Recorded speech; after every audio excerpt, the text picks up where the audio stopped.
नमस्कार, आप देख रहे हैं बिग फाइट लाइव। आपके साथ मैं श्वेता मिश्रा अवस्थी। राजस्थान सरकार ने राज्य में कोचिंग सेंटर्स को नियमित करने और उनकी जवाबदेही तय करने के लिए बिल राजस्थान विधानसभा में पेश किया है। ये बिल है राजस्थान कोचिंग सेंटर नियंत्रण एवं विनियमन विधेयक 2025। उच्च शिक्षा मंत्री और deputy CM doctor Premchand Bairwa ने यह विधेयक सदन में पेश किया। हालांकि 21 मार्च को इस बिल पर चर्चा होगी। इस बिल में कोचिंग संस्थानों को कंट्रोल में रखने के लिए कई सारे नियम बनाने की बात कही गई है। इन सभी बातों का विवरण कोचिंग संस्था को प्रोस्पेक्टस के माध्यम से जारी करना होगा। क्लास में कितने बच्चे हैं, उनकी फीस कितनी है, इसकी प्रोस्पेक्टस में जानकारी देनी होगी। और यही नहीं, किसी भी कोचिंग सेंटर से अगर अनियमितता की शिकायत मिलती है तो बच्चे हों या अभिभावक सीधे जिला समिति से शिकायत कर सकते हैं। वही कोचिंग संस्थान अपने विज्ञापनों में झूठे और भ्रामक दावे नहीं कर सकते। कुल मिलाकर कई ऐसे अहम पहलू हैं जिन पर सरकार इस बिल के जरिए लागू करेगी। कुल मिलाकर कोचिंग सेंटर अब राज्य सरकार के कंट्रोल में रहेंगे, जिससे मनमानी पर लगाम लगाई जा सके। बात आज इसी खास मुद्दे पर।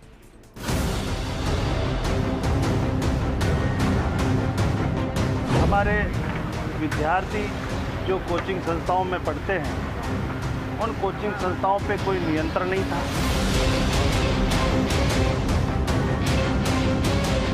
इसको देखते हुए हमारे यशस्वी मुख्यमंत्री भजनलाल जी शर्मा जी इसको गंभीरता से लेते हुए आज हमने ये बिल प्रस्तावित किया है।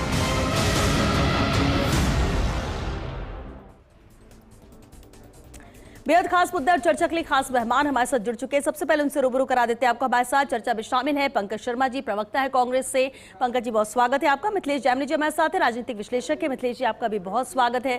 चर्चा में मौजूद है डॉक्टर अजय अग्रवाल जी, प्रदेश महासचिव ऑल कोचिंग महासंघ। अजय जी, आपका भी स्वागत है। और साथ ही दीपक सक्सेना जी भी हमारे साथ हैं, स्टूडेंट काउंसिलर हैं। दीपक जी, आपका बहुत स्वागत है। बेहद खास मुद्दा है, अहम मुद्दा है और इस पर चर्चा भी उतनी ही जरूरी है।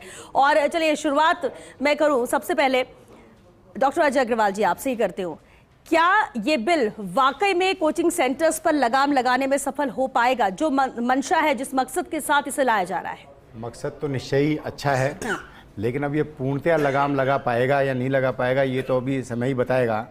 अभी इसमें कई ऐसे पहलू हैं जिनके लिए सरकार को हो सकता है कि पुनर्विचार करना पड़े। हम लोगों का रिप्रेजेंटेशन भी जाएगा। कई चीज़ें इसमें ऐसी शामिल कर दी गई हैं जो कि व्यवहारिक नहीं है। जैसे इन्होंने सबसे बड़ी बात, इसमें कहीं पर भी पेपर लीक का कोई हवाला नहीं दिया। ये लोग ये चाह रहे थे कि जो बच्चे आत्महत्याएं करते हैं उसके लिए काउंसलिंग की जाए। उस मुद्दे को इन्होंने कहीं पर भी नहीं लिया कि पेपर लीक की वजह से जो बच्चे हताश होकर के आत्महत्या करते थे उनके ऊपर कोई कंट्रोल की बात ही नहीं करी। उन्होंने सिर्फ कोचिंग सेंटर्स को ही दोषी मानते हुए एक तरीके से उनके ऊपर सारी चीज की लायबिलिटी उनके ऊपर। ये मान रहे हैं कि कोचिंग सेंटर्स पर अनावश्यक प्रतिबंध लगाया जा रहा है। अनावश्यक, हाँ, कुछ चीजें अनावश्यक लगाई जा रही है। जिस तरीके से इन चीज़ों के लिए इनको पहले एक बार कोचिंग संस्थानों के प्रतिनिधियों से बात भी करनी चाहिए थी। एसोसिएशन के लोगों को भी बुला करके उनके विचार विमर्श किया जाना चाहिए था। लेकिन फिर भी जो इन्होंने किया है, इसके अंदर कहीं ना कहीं कुछ चीज़ें ऐसी हैं जिनको कि कोचिंग संचालकों के लिए पूर्णतया पालन करना बड़ा असंभव सा लगता है। पंकज शर्मा जी, कांग्रेस की सरकार थी, वो भी बिल लेकर आया, तो तब से ही लगातार इस चीज को लेकर मांग उठ रही थी। लेकिन अब ये बिल सदन में पेश किया गया है। कितना जरूरी आप मानते हैं कि ये आज के वक्त में है और इसे पास करना चाहिए? विपक्ष का कितना सहयोग रहेगा, या विपक्ष को भी इसमें कई सवाल उठा रहे हैं? देखिए श्वेता जी, जब हमारी सरकार थी कांग्रेस की, तब हमारा ये इनिशिएट था और यही हमारी सोच थी। और उसी सोच के तहत हम 2022-23 में ये Rajasthan private education institute regulatory bill लेके आए, विधेयक लेके आए। और उसमें जो हम लोगों ने प्रावधान रखे वही प्रावधान लगभग इस बिल में हैं। तो हमारी पार्टी इसका स्वागत करती है, अच्छा इनिशिएटिव है। लेकिन यहाँ बात आती है कि जो सरकार की मंशा है उस पर सवाल खड़े करती है, क्योंकि जो प्रावधान थे और जो केंद्र सरकार का भी एक बिल था, सेम बिल केंद्र सरकार का भी, उसमें भी कुछ इनिशिएटिव थे, उसमें भी कुछ प्रावधान थे। लेकिन कहीं ना कहीं राजस्थान की सरकार ने उन प्रावधानों में, उन इनिशिएटिव्स में कहीं ना कहीं कमी कर दी है। कुछ चीज़ें मैं आपको बताना चाह रहा हूँ। जैसे 16 ईयर्स की एक बाउंडेशन हम रख रही थी कि 16 ईयर्स के बाद ही कोचिंग इंस्टीट्यूट में एडमिशन हो, उससे पहले नहीं हो, लेकिन वो बाउंडेशन इसमें हटा दी गई है, पहली चीज। दूसरी बात, हम लोगों ने जब ये बिल बनाया था, विधेयक बनाया था, तो उसमें एक प्रावधान रखा था कि एक एप्टीट्यूड टेस्ट होना चाहिए जो कि मैंडेटरी होना चाहिए, और जिससे कि बच्चे का आकलन माता पिता भी कर पाए, बच्चा खुद भी कर पाए, शिक्षक भी कर पाए कि ये आगे इसको प्रोसीड होना भी चाहिए कि नहीं होना चाहिए। वो मुझे लगता है कि वो भी एक हटा दिया गया कि वो मैंडेटरी नहीं रहेगा। तो अब तो क्या है, फोर्सफुली कोचिंग इंस्टीट्यूट किसी भी तरीके से लालच दे के स्कॉलरशिप का या किसी भी तरह से फोर्सफुली उसको एडमिट करवाएंगे। वो डॉक्टर बने नहीं बने, इंजीनियर बने नहीं बने, उससे उनको कोई मतलब नहीं है, पहली बात।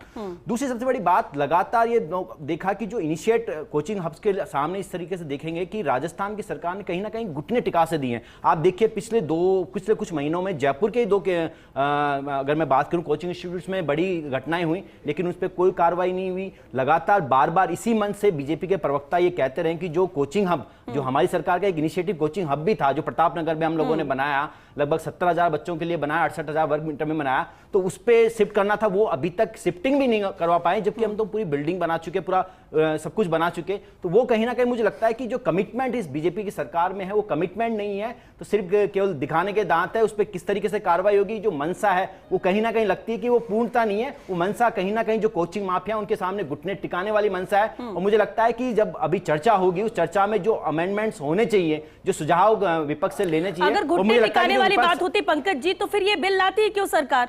नहीं, देखिए बिल तो लेके आए हैं, क्योंकि बिल तो हम लोगों ने इसे बहुत हद तक प्रोसीड कर दिया था, वही प्रावधान रखे हैं इस बिल में। आप भले कोचिंग माफिया की बात करें, तो अगर रजिस्ट्रेशन की बात करनी हो, ये जो महिमा मंडन की बात करती है, जो टॉपर्स का महिमा मंडन की बात करनी हो, जो एप्टीट्यूड टेस्ट है जो मैंने बताया कि मैंडेटरी होना चाहिए, तो वो मैंडेटरी नहीं किया इन लोगों ने। जो एज ब्रैकेट था उसके भी पे ये पीछे हट गए, तो कहीं ना कहीं जो नेसेसिटी थी ना, उस पे इन्होंने काम नहीं किया। क्योंकि 21 तारीख को इस पर चर्चा होगी। ये बिल कॉम्प्रोमाइज्ड है और इससे कहीं ना कहीं नुकसान होगा, बच्चों का हित नहीं होगा। तो कहीं ना कहीं जो सुझाव है वो विपक्ष से लेने चाहिए और अमेंडमेंट्स होने चाहिए, और अमेंडमेंट्स होकर अगर बिल आता है तो राजस्थान के लिए अच्छा है, सुखद है बच्चों के लिए। ठीक है मिथिलेश जी, क्या सरकार प्रभावी तरीके से इसे लागू कर पाएगी? बिल जो लेकर आया गया 21 तारीख को चर्चा होगी, बहुत हद तक तस्वीर उस दिन भी नजर आएगी, लेकिन एक सवाल ये उठता है कि आज के वक्त में जिस तरह की स्थिति कोचिंग सेंटर्स को लेकर, जिस तरह के मामले आए हैं, खनन माफिया तो आपने सुना होगा, कोचिंग माफिया के तौर पर भी एक टाइटल दे दिया गया, और क्यों किस तरह के मामले सामने आए, आपको लगता है इस पर विराम लगाने के लिए बिल जरूरी है, और सिर्फ बिल ला देना, उसे कानून बना देना,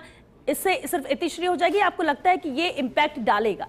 देखिए, सबसे इंपॉर्टेंट है कि एग्जीक्यूशन होता है कि नहीं। आप सबको पता है मर्डर करे तो 302 लगते हैं, फिर भी मर्डर हो रहा है ना। तो वही हाल कोचिंगों का होने वाला है। एक नया इंस्पेक्टर राज पैदा हो जाएगा, और सबसे इंपॉर्टेंट चीज है कि इसमें जो नेशनल वाइज जो बड़े कोचिंग सेंटर है वो छोटे कोचिंग सेंटरों को खा जाएगी, बड़ी मछली छोटी मछली को निगल जाएगी।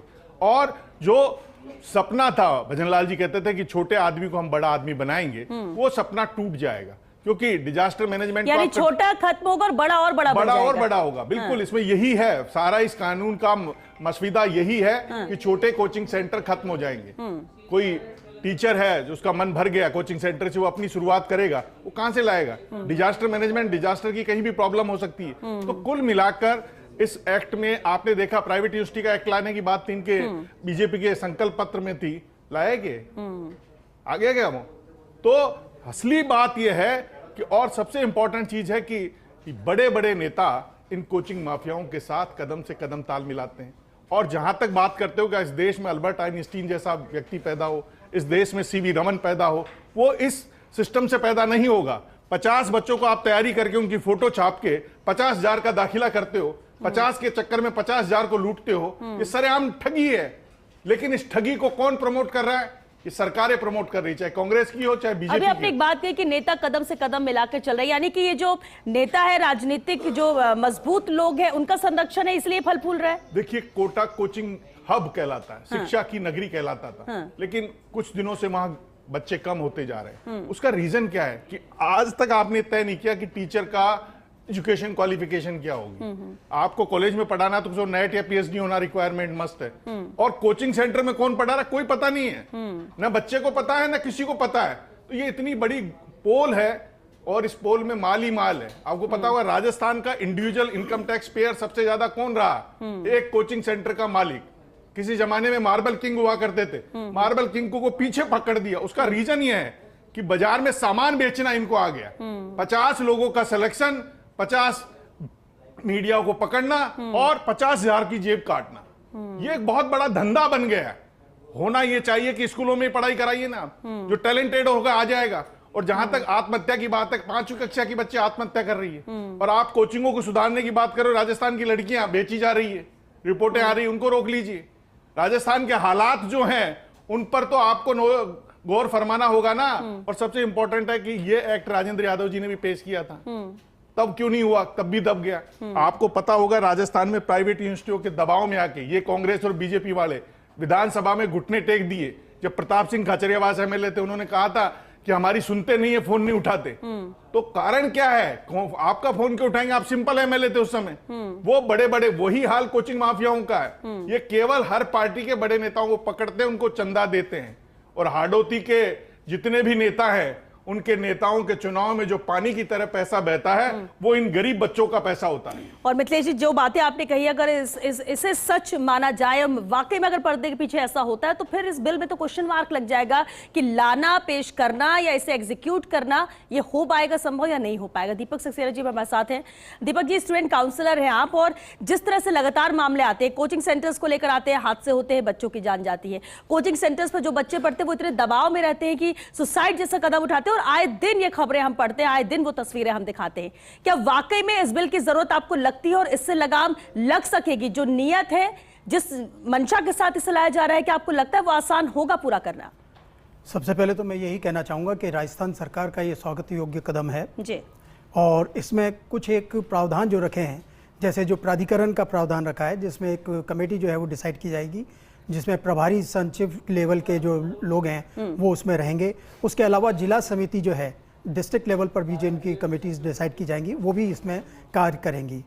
तो ये कहना कि ये बिल पूरी तरह से निष्क्रिय होगा, ऐसा नहीं है। इसमें कई अच्छे प्रावधान भी हैं। इसमें जैसा कि अभी मेरे साथी कह रहे थे कि शायद इसमें मिनिमम एजुकेशन क्वालिफिकेशन का वो नहीं है, इसमें मिनिमम एजुकेशन क्वालिफिकेशन भी रखी गई है, जिसमें कि अगर कोई स्नातक नहीं है तो वो इन इंस्टीट्यूट्स में नहीं पढ़ा सकता। ये भी इसमें बिल में रखा गया है। लेकिन के लिए कर दी स्नातक तो सबसे बड़ी बात सबसे बड़ी बात यही है कि क्या इस बिल को एज सच यहाँ पे लगाया जाएगा और क्या इसका एग्जीक्यूशन प्रॉपर हो पाएगा या नहीं, वो एक बात देखने लायक है। क्योंकि हम वादे तो बहुत बड़े बड़े कर लेते हैं, लेकिन वादों का एग्जीक्यूशन जो है वो पूरी तरह से नहीं हो पाता है। कहीं हमारी मंशा जो है वो उसमें असफल हो जाती है। इसमें जो प्रावधान रखा गया है कि काउंसलर्स जो हैं वो अपॉइंट किए जाएंगे, तो वे काउंसलर्स नहीं हैं, actually they are the promoters. वो प्रमोट करते हैं अपने कोचिंग इंस्टीट्यूट को, वो प्रमोट करते हैं अपने कोचिंग कोर्सेज को।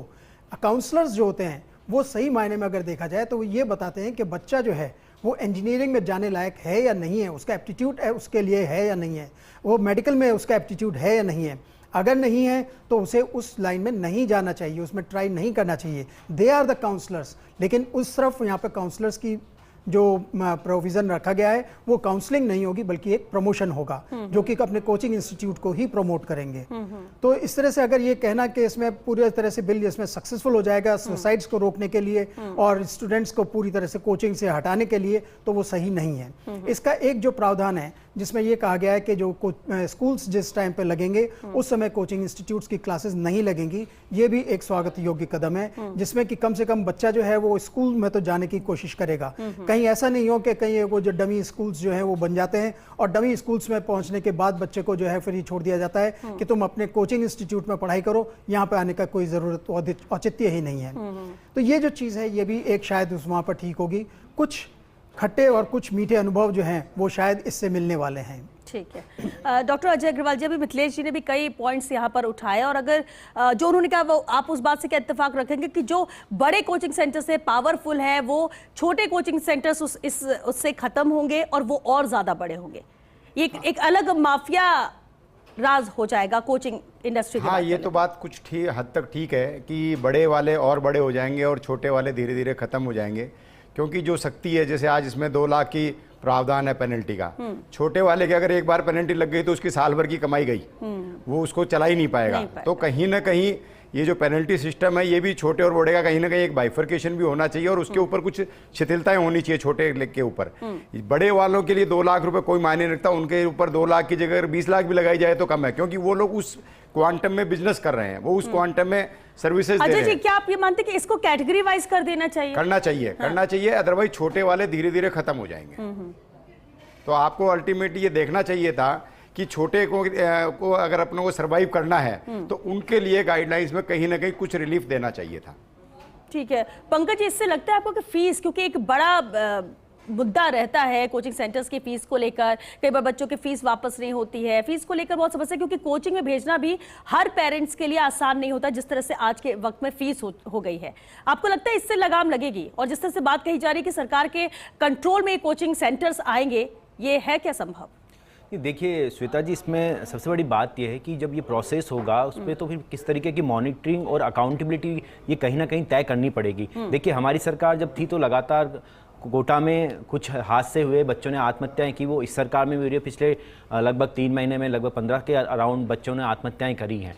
तो जो सबसे बड़ी बात है, उस समय ने हम लोगों ने कलेक्टर्स को बात दे किया था कि किस तरीके से वो मॉनिटरिंग करेंगे और मॉनिटरिंग करके एसपी को, कलेक्टर को इस तरीके से रिपोर्ट करनी थी। लेकिन इस सरकार में भी वो लगातार कोई भी मॉनिटरिंग नहीं है, कोई रिपोर्टिंग नहीं, क्योंकि जो उस समय प्रावधान किए थे, जो हैंगिंग जो फैन थे उस पर भी बात करी थी और भी बहुत सारे इनिशिएट हम लोगों ने किया था, कुछ एग्जीक्यूट किया गया।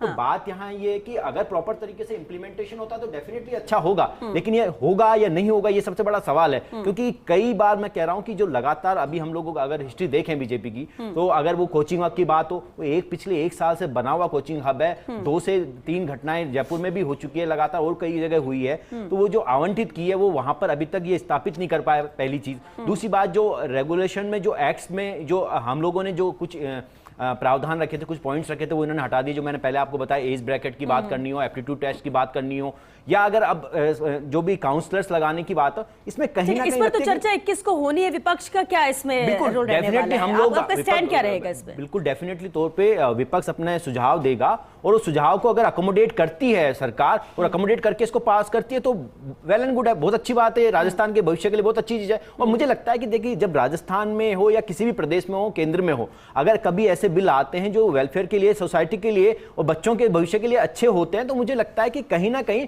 उसमें अमेंडमेंट्स होते रहने चाहिए और अच्छे अमेंडमेंट्स होके ही वो एक अच्छा बिल बनता है और उसी से फायदे होते हैं, बच्चों को भी होते हैं, अगर किसी जनता के पर्सपेक्टिव से कोई आता है तो उनको भी फायदे होते हैं। ठीक है, दीपक जी कमेंट जरूर इस पर चाहेंगे कि जो नियम बनाए गए सख्ती के लिहाज से, क्या आपको लगता है कि वो ठीक है या फिर लगता है कि इसे और सख्त किया जाना चाहिए? और जो कैटेगरी की बात आई, वो पॉइंट भी अहम है कि सभी कोचिंग सेंटर से एक बराबर तो है नहीं।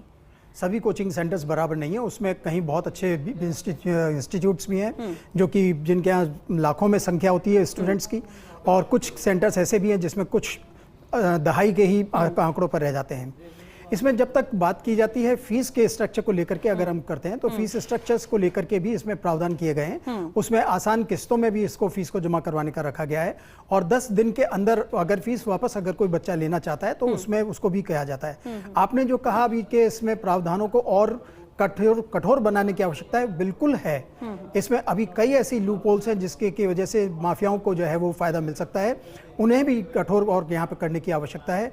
उनको कठोर करने के साथ साथ इसका फिर वापस मैं यही कहूंगा कि जब तक प्रॉपर एग्जीक्यूशन नहीं होगा तब तक ये यहाँ पे किसी भी काम का नहीं होगा। ठीक है, क्योंकि वक्त भी खत्म। मिथिलेश जी, एक फाइनल कमेंट जरूर आपसे चाहेंगे, क्या लगता है आपको कि इस बिल के लाने के बाद क्या वाकई में ये जो कोचिंग माफिया राज है वो खत्म होगा, और क्या वाकई में बच्चों और अभिभावकों को इससे राहत मिल सकेगी? देखिए, सबसे इंपॉर्टेंट है कि इस बिल की थीम ये होनी चाहिए कि आओ स्कूल चले। बच्चे स्कूल जाना बंद कर दिया, और ऑनलाइन एजुकेशन, जो टीचर और स्टूडेंट के बीच में एक अंतर संवाद होता था वो खत्म हो गया, उससे रेस्पेक्ट खत्म हो गई, वो बच्चे की प्रॉब्लम को दूर नहीं कर पा रहा। वो इस बिल में नहीं है कि ऑनलाइन कोचिंग खत्म होगा या नहीं होगा। और सबसे इंपॉर्टेंट है, प्रेमचंद जी बैरवा जी, आप इन बच्चों की तो चिंता कर रहे हो, राजस्थान में 700 पूरे देश में 710 4 ईयर बीएससी बीएड और बीए बीएड कॉलेज चल रहे हैं, उनमें से 462 राजस्थान में 462। और एनसीटी ने एक आदेश निकालकर ITEP नाम कर दिया और उन बच्चों को काउंसलिंग नहीं हो रही। अगर एक कॉलेज में 200 बच्चे भी लगाओ तो 80,000 बच्चों को तो आपने वैसे लटका रखा है। आपकी सरकार है डबल इंजन की, वो बच्चे परेशान हो रहे हैं, तो आपके कोटा यूनिवर्सिटी ने उनका फार्म लेने से मना कर दिया। तो प्रॉब्लम यह है कि सारे बच्चों की प्रॉब्लम, आपके पास बिल आ गया, बिल में जो असली प्रॉब्लम है कि आपने कहीं न कहीं बड़ा कोचिंग माफिया को प्रोटेक्ट करने का काम किया। ये इस पूरे बिल की भावना से साफ जाहिर हो रहा है। सबसे इंपॉर्टेंट चीज है कि आप फीस तय कर दीजिए। बीएड में आपने तय कर रखी है ना, जो पीटीटी में सेलेक्ट होगा 27,000 रुपए लगेंगे, वैसे आप तय कर दीजिए कि IIT की फीस ये होगी, नीट की फीस ये होगी। आप तो देखिए 5वीं क्लास से बच्चे को आप ज्वाइन करा लेते हैं कोचिंग सेंटर। जब आपने नियम बना रखा है कि 6 साल से, न्यू एजुकेशन पॉलिसी में, कि 6 साल से छोटे बच्चे को आप स्कूल नहीं भेजेंगे लेकिन कोचिंग भेजेंगे, आप देखिए। तो ये जो एक इंपॉर्टेंट है कि पूरे देश के एजुकेशन सिस्टम को रिवाइव करके, जिस तरीके से चाइना केवल 2 मिनट में ईवी चार्ज करने की कार्य लेके आ रहा है और हम पीछे क्यों हैं? क्योंकि हमारे यहाँ सिस्टम ऐसा है, राजनेता और शिक्षा माफियाओं का गठजोड़ है और भारत का एजुकेशन सिस्टम दिन पर दिन नीचे जा रहा है। जो क्वालिटी एजुकेशन है वो हाशिए पे चलेगी, तमाम प्राइवेट ओपीजीएस यूनिवर्सिटी का मालिक भाग रहा है। बिल्कुल देखते, और इस स्थिति में कितना इम्पैक्ट ये बिल डालता है ये भी बेहद अहम है, क्योंकि वक्त खत्म हो चुका है। बहुत शुक्रिया आप सभी का इस चर्चा में शामिल होने के लिए। तो देखिए, सरकार तो बिल लेकर आई, लेकिन क्या सरकार प्रभावी तरीके से इस बिल को लागू कर पाएगी? क्या कोचिंग सेंटर्स के लिए ये बिल राहत के तौर पर रहेगा या फिर परेशानी खड़ी कर सकता है? और जो मकसद है बच्चों को, अभिभावकों को राहत देने का, तो क्या इस बिल के आने के बाद राहत मिलेगी? बेहद अहम रहेगा जब 21 तारीख को इस बिल पर चर्चा होगी। कितना बदलाव किया जाता है, क्या कुछ और ऐड ऑन किया जाता है, क्योंकि जब कोई बिल लाया जाता है तो उससे भी बहुत ज्यादा उम्मीदें होती है, और ये तो बहुत प्रतीक्षित था, इसका तो इंतजार था, ऐसा इंप्लीमेंट होना चाहिए। लेकिन देखना होगा कितने सपोर्ट में आते हैं और कितने लोग इसका विरोध करते हैं। चलिए इसी के साथ बिग फाइट लाइव मैच के लिए बस इतना ही। नमस्कार।